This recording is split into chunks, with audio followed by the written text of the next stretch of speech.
Nous invitons Madame Amal Jlassi. Donc, Madame Amal Jlassi, docteur en informatique. Elle est aussi bien ambassadrice NVIDIA.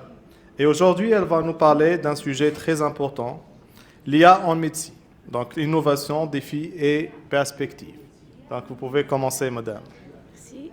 Bonjour à tous. Tout d'abord, je tiens à remercier Subtech pour cette opportunité et je remercie également M. Mahdi pour l'invitation. Donc, je me présente, je suis Amal Jlassi, je suis docteur en informatique et j'ai eu l'opportunité de travailler dans le domaine d'intelligence artificielle. Je suis également ambassadrice et instructrice NVIDIA en Tunisie et je représente les jeunes professionnels à l'I3E en Tunisie.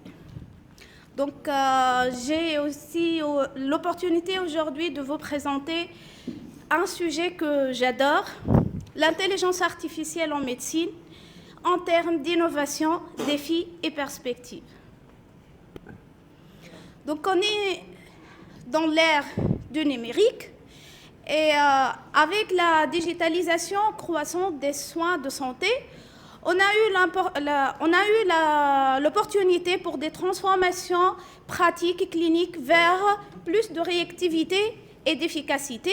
Et avec la numérisation des dossiers médicaux, la télémédecine et les objets connectés, on est vraiment dans l'ère de passage de la médecine classique à la médecine en utilisant des techniques d'intelligence artificielle.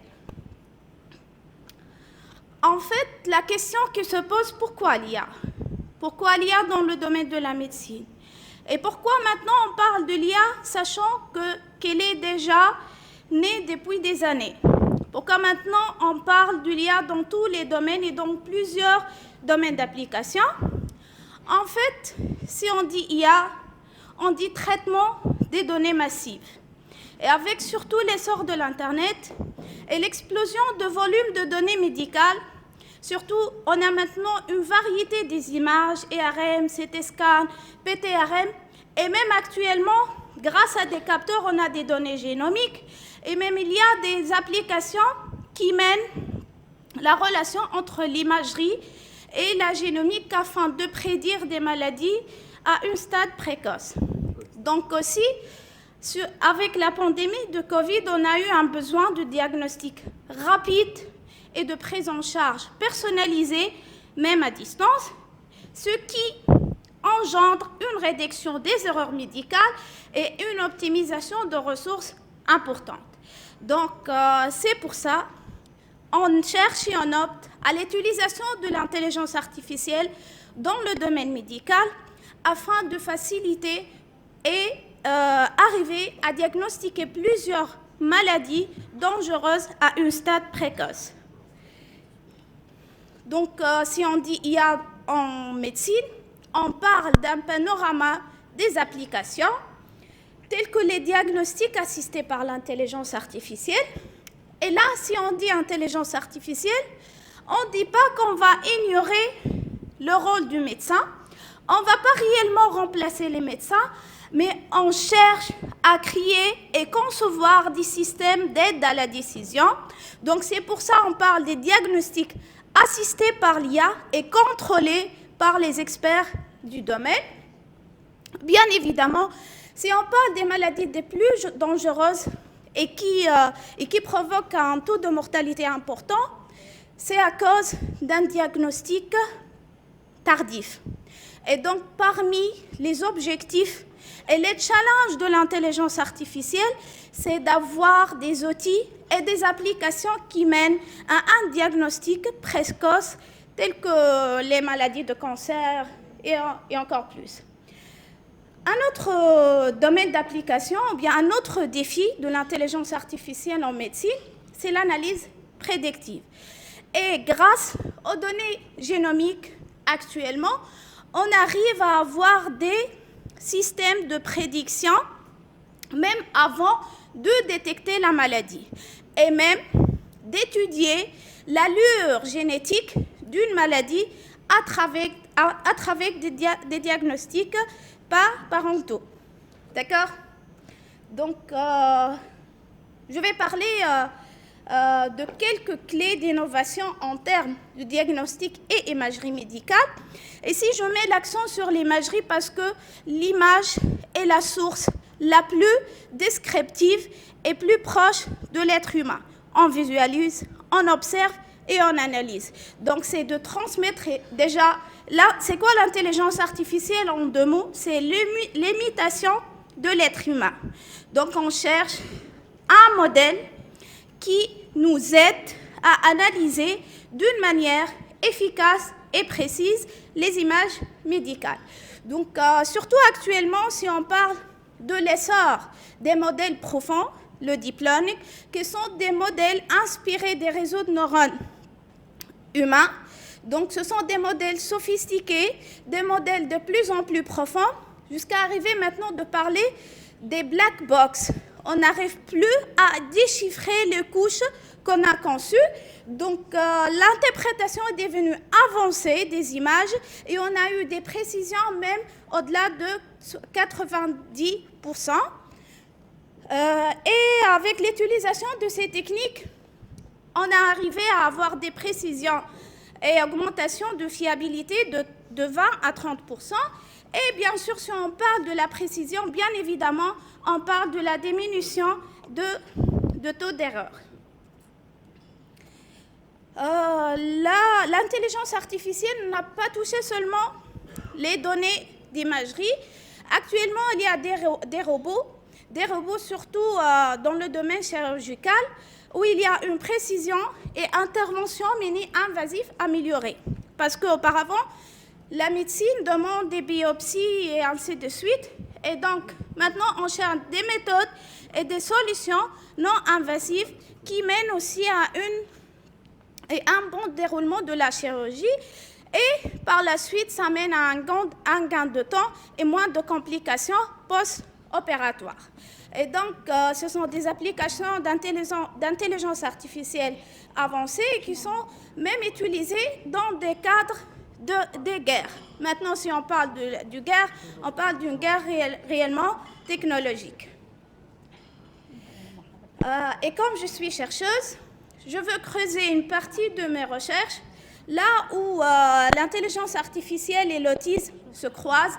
C'est un sujet très humain et touche une population très spécifique. Donc, très vite, je définis c'est quoi l'autisme. En fait, l'autisme, c'est un trouble comportemental et malheureusement apparaît avant l'âge de 3 ans. Et ici, pour avoir un bon suivi de ces atteintes, on doit avoir un diagnostic précoce. Du coup, plus que le diagnostic est tardif, plus l'intervention est plus complexe. Et du coup, le diagnostic précoce est une étape très intéressante afin d'avoir une bonne prise en charge des autistes. Actuellement, en Tunisie, et surtout dans les pays sous-développés, le diagnostic des autistes est fait par des méthodes classiques, comme les tests comportementaux. Et là, toujours, on a besoin d'un grand nombre des personnels, des spécialistes, et encore plus, ça reste toujours une interprétation subjective. Et là, il existe plusieurs applications qui aident à la décision, qui aident au diagnostic précoce de cette maladie. En fait, je vous cite quelques applications concrètes de l'intelligence artificielle pour les troubles d'autisme. Par exemple, l'analyse faciale et gestuelle. Il existe des applications, surtout maintenant que les parents et les mamans travaillent. Donc, il y a des applications de contrôle et de suivi de ces autistes en analysant les gestes et les expressions via des modèles de deep learning, tels que par exemple l'STM et ainsi de suite. On extrait les caractéristiques du visage afin d'envoyer par exemple une alerte aux parents qu'il est par exemple stressé et ainsi de suite. Une autre application concrète de l'intelligence artificielle dans le domaine de médecine, la reconnaissance vocale. Donc, l'enfant, il peut envoyer des vocaux à sa maman ou bien à ses parents et automatiquement, il y aura des analyses qui peuvent même envoyer des alertes afin de suivre l'état actuel de l'enfant. Et parmi aussi les applications les plus utilisées, eye tracking and visual attention, c'est via des caméras de surveillance, même dans les jardins d'enfants et ainsi de suite. Selon le mouvement des yeux et l'état d'esprit de l'enfant, ils peuvent détecter son état actuel. Maintenant, je vais parler d'une nouvelle piste de recherche là où j'ai travaillé. Il y a des papiers récents qui ont montré qu'il y a une relation directe entre la forme, le volume du corps calleux, qui est une structure cérébrale, et l'atteinte par l'autisme. Bon, c'est quoi le corps calleux? Le corps calleux, c'est la structure, c'est un pan qui relie les deux hémisphères et qui permet la communication entre eux. D'ailleurs, la déformation ou bien la malformation de cette structure cause plusieurs maladies, non seulement l'autisme, l'Alzheimer et ainsi de suite. D'accord? Donc, si on observe une déformation ou bien de forme, donc de forme, ça veut dire des coupes en 2 dimensions, ou bien de volume, on parle des coupes en 3D, on peut vraiment détecter d'une manière précoce cette maladie.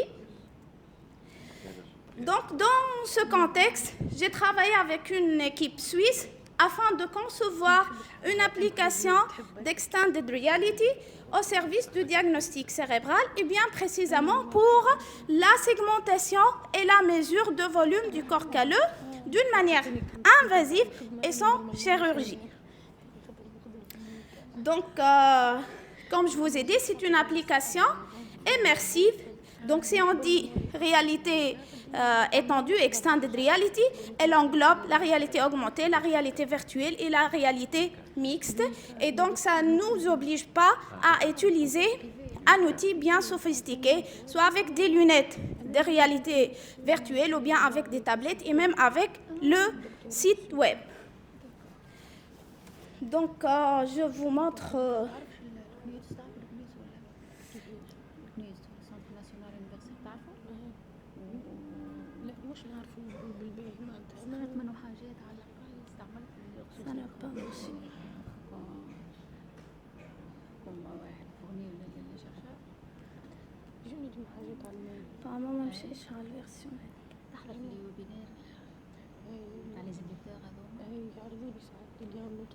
En fait, ça n'a pas fonctionné. Je ne sais pas pourquoi ça fonctionne. Ah, c'est bon, non.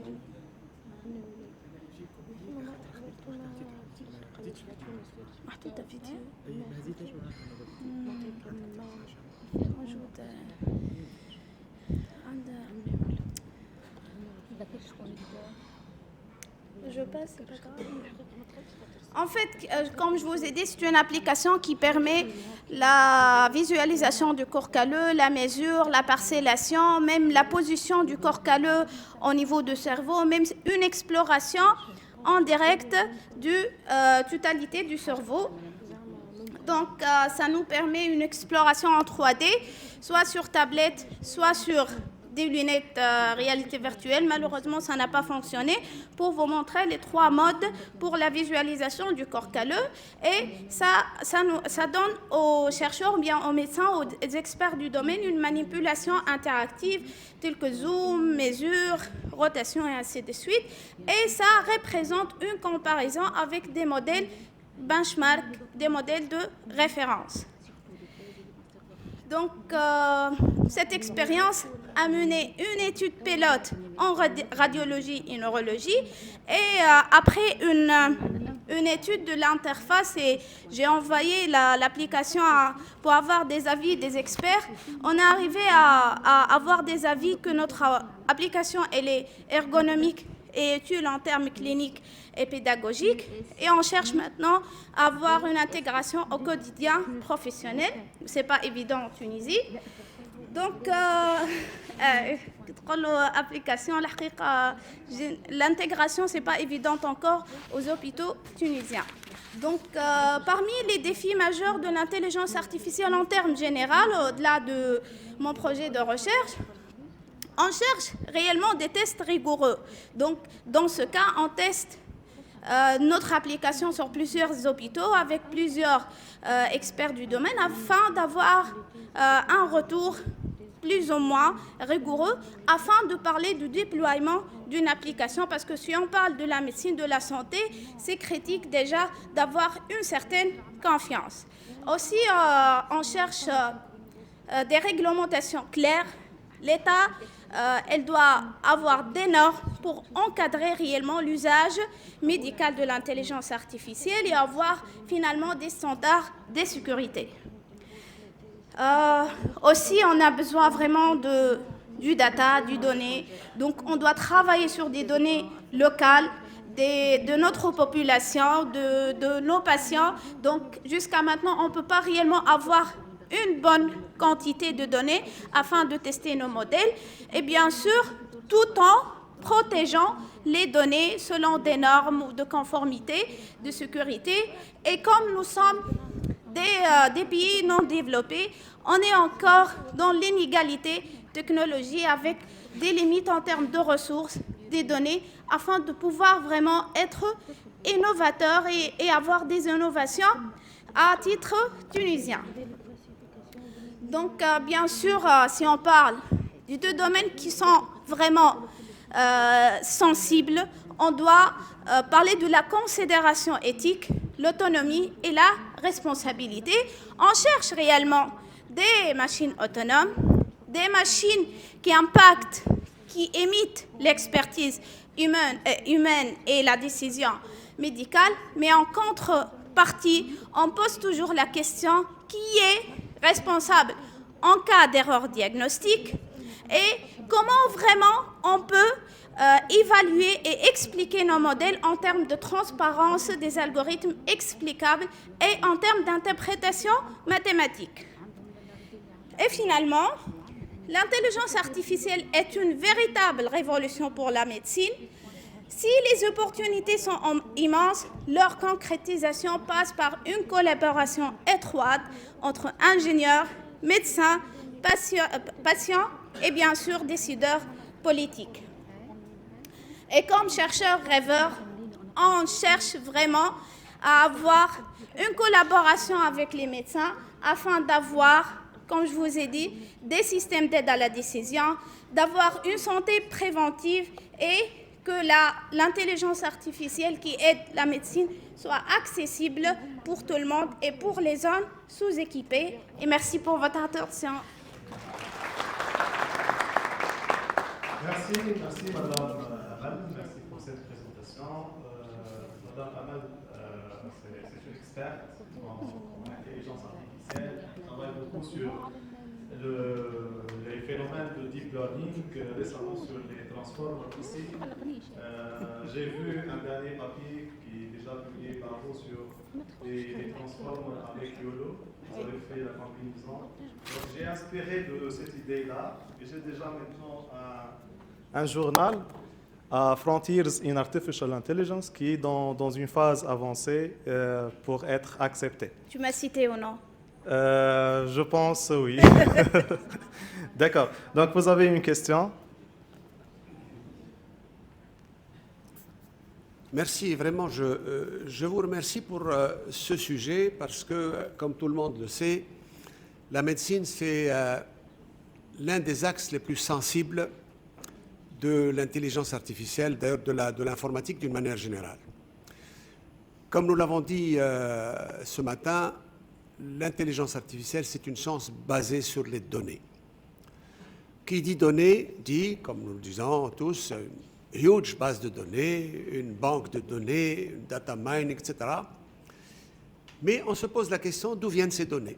Quand actuellement on essaie d'utiliser l'IA générative, on voit des visages qui ressemblent un peu plus aux visages plutôt américains, machin. Il n'y a pas de visage de chez nous. Donc la grande partie des données sur lesquelles se basent les modèles, ce sont des données qui viennent d'ailleurs.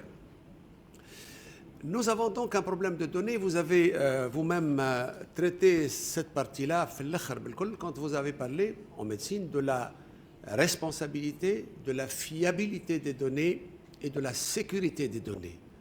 Quand on utilise des données, tout le monde sait, tout le monde a entendu parler du secret médical. Là, ça devient encore plus plausible puisqu'il s'agit de partager ces données avec un inconnu qui est une machine, qui est une IA. Alors, la sécurité des données, ça pose un problème. Et vous avez soulevé l'aspect législation dans la sécurité des données. Je voudrais, si vous le permettez, vous parler de 2 exemples. Nous avions entamé il y a quelques années des expériences de télémédecine. Et nous avons dit à l'époque, la responsabilité, qui la prend? Est-ce que la télémédecine, c'est un dialogue entre 2 médecins? Supposons que je suis à Gafsa ou à Gebes et que j'ai besoin de l'expertise d'un professeur qui est à Tunis, soit Sfar, soit... Alors, il y a donc 2 médecins qui dialoguent à travers un magma qui s'appelle télémachin, informatique, tout ce que vous voulez, radiologie, machin. Et donc, quand il y a un diagnostic pour un patient qui est à côté de moi, qui suis à Gafsa, je dois lui donner le diagnostic. Est-ce que c'est moi qui le supporte, ou c'est le professeur qui était à Tunis, ou c'est le chemin entre les deux? Parce qu'avant, à l'époque, la transmission n'était pas... S'il s'agit de radiologie ou d'image, la transmission est aussi douteuse. Donc, maintenant qu'il y a l'IA, la responsabilité est partagée entre 3. D'autant plus que nous n'avons pas une législation qui nous dit qui est responsable. Ça, c'est un problème. Le deuxième sujet que je vais traiter, nous avons fait une expérience à Salah Hazaïz, l'Institut Carcino à Salah Hazaïz. Il s'agissait d'un problème de santé publique. Santé publique, détecter l'hypothyroïdie, le thyroïdie et l'hyperthyroïdie, 3 cas. Nous avons utilisé un modèle scientifique, statistique, basé sur l'analyse discriminante, machin, etc. Et le patient, quand il vient de Beja, de Mahdi, etc., il est obligé de faire une batterie de tests, de l'analyse, etc., qui coûte cher. Coûte cher pour la santé publique, coûte cher pour le patient en termes de temps. Il n'a les résultats qu'après 15 jours. Ah donc, le médecin, le chef de service, a dit, est-ce qu'on est obligé d'avoir cette batterie de tests? Alors non, en intelligence artificielle, nous avons donc un échantillon. Nous divisons cet échantillon en 70-30 pour les essais, et donc cet échantillon nous a permis de minimiser toute cette batterie en 4 ou 5 éléments seulement. Fini les autres batteries, l'argent, machin, etc. Donc là aussi, et là je reviens à ce que vous avez dit, nous avons des résultats que nous avons donnés au directeur de l'hôpital en lui disant, alors, ne faites plus tout ça, vous gardez simplement ça, et vous avez bien sûr un risque de 5%. Moi, dans tous les tests, nous avons un 5% acceptable. Eh bien, comme vous l'avez dit, ils ont trouvé le résultat, ils ont applaudi, mais ils ne l'ont pas appliqué. Et donc, nous avons des problèmes au niveau de la médecine, et c'est un problème un aspect très important de l'IA. Merci. Merci. Merci, c'est Nasser. C'est pas une question. Je n'ai pas trouvé une question. La question, la fiabilité des données. Et pour l'instant, il y a la fiabilité des données, il y a aussi la réglementation nationale. Où est-ce qu'on en est? Comme des chercheurs, on travaille sur des benchmarks. Ce sont des données qui, comme vous avez dit, ne sont pas de la population tunisienne. Si on aura quelques échantillons, c'est juste pour la partie test. Mais pour l'entraînement, on travaille sur des datasets publics. D'accord, merci. Il y a d'autres questions? C'est Nizar. Ah, c'est Raouf. C'est Nizar. Juste à propos des données, en fait, le fait que les données médicales tunisiennes ne soient pas divulguées, c'est peut-être négatif, mais c'est aussi positif. Parce qu'il faudrait qu'elles soient, si elles sont divulguées, elles doivent être divulguées dans un cercle bien limité. C'est encore bien que nos données médicales ne soient pas utilisées par des intelligences artificielles extérieures. En fait, les données qu'on utilise sont anonymes. Même si elles sont anonymes, mais elles sont spécifiques à une population donnée. Vous voyez, on peut détecter, si on a les données, par exemple, des Tunisiens, on peut même fabriquer un virus qui n'attaque que les Tunisiens avec l'intelligence artificielle. هو Vous voyez, c'est donc là, la protection, vous voyez, les données médicales sont les données les plus recherchées dans le monde, parce qu'elles permettent de faire tout ce que vous voulez avec.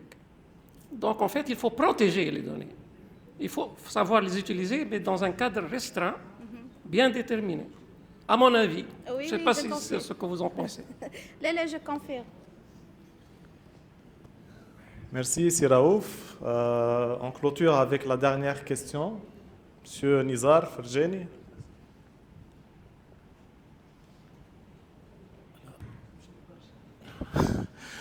Merci Madame Amel pour votre présentation. Donc en fait, je rejoins Nasser Silaroussi en ce qui concerne les défis de la médecine à l'échelle nationale. On sait très bien qu'on a une pénurie remarquable des médecins spécialisés en Tunisie. Donc que ce soit en radiologue, en neurologue, etc., beaucoup de spécialités. Donc ici, je note la question, pourquoi ne pas être collaboratif avec les chercheurs afin de soulever les défis et pouvoir améliorer remarquablement la qualité de santé des individus, surtout avec ce problème.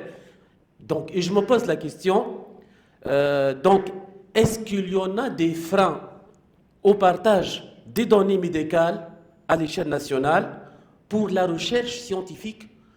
Je parle spécialement de la confidentialité, la réglementation et infrastructure. Deuxième question, donc, si par exemple, parmi les ingénieurs qui sont là, il y en a ceux qui s'intéressent à l'implémentation de l'IA pour la médecine. Et j'aimerais affecter 2 ou bien 3 étudiants pour travailler, pour implémenter l'IA afin d'analyser profondément la qualité de santé, etc., etc. Donc, est-ce qu'il y en a des freins réellement? Est-ce que je vais avoir beaucoup de blocages? Si oui, donc ça sera vraiment mal vu.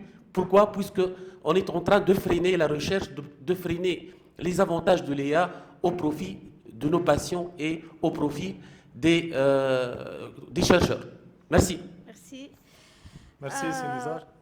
Je vais être très franche et sincère. En fait, le meilleur hôpital en Tunisie, c'est l'hôpital militaire. J'ai travaillé sur un projet avec l'hôpital militaire et ce que j'ai découvert, il n'y a pas une numérisation des images. Qu'est-ce qu'il fait le médecin? Il prend des images pour la partie test. On est déjà, fait la partie digitale, on est déjà loin. D'accord? Mais actuellement, on travaille sur des projets internationaux. J'ai un projet international avec mes profs, avec Turquie. Donc, on est en train d'avoir un consortium afin d'avoir des données locales tunisiennes et de la part aussi des Turcs pour concevoir des modèles personnalisés à notre population.